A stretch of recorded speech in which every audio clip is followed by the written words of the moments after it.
नमस्कार, आप देख रहे हैं आर्य न्यूज और मैं हूं आपके साथ बुलबुल भारद्वाज। न 3 में न 13 में, ये कहावत बड़ी पुरानी है। इस बार के लोकसभा चुनाव में राजा भैया और धनंजय सिंह का यही हाल है। राजा भैया और धनंजय सिंह, इन दोनों नेताओं में आखिर क्या कॉमन है? 14 मई से क्या रिश्ता है दोनों बाहुबली नेताओं का? अब इसे संयोग कहिए या फिर प्रयोग, पर दोनों नेताओं ने आज यानी 14 मई को अपने करीबी लोगों की बैठक बुलाई है।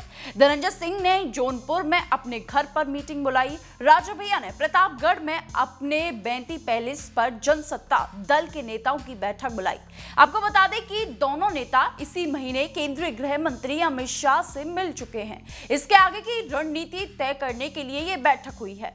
रघुराज प्रताप सिंह उर्फ राजा भैया की अपनी पार्टी है जनसत्ता दल। इस पार्टी के 2 विधायक हैं। प्रतापगढ़ और कौशाम्बी सहित आसपास की लोकसभा सीटों पर राजा भैया का प्रभाव है। पिछले 6 सालों से राजा भैया कई मौकों पर बीजेपी का समर्थन कर चुके हैं। इसी चक्कर में उनका अखिलेश यादव से संबंध भी खराब हो गया है। साल 2018 में राज्यसभा के चुनाव में उन्होंने बीएसपी उम्मीदवार को वोट नहीं दिया। तब समाजवादी पार्टी और बीएसपी का गठबंधन था।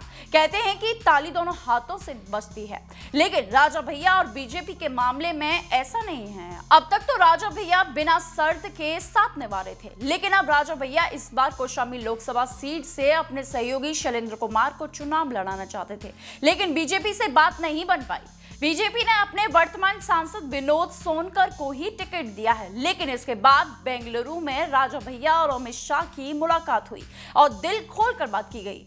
कभी मुलायम सिंह यादव के करीबी रहे राजा भैया अब समाजवादी पार्टी के घनघोर विरोधी हैं। वे यूपी के मुख्यमंत्री योगी आदित्यनाथ के भी करीबी हैं। समझा जा रहा है कि अमित शाह ने राजा भैया को उचित मान सम्मान का भरोसा दिया है।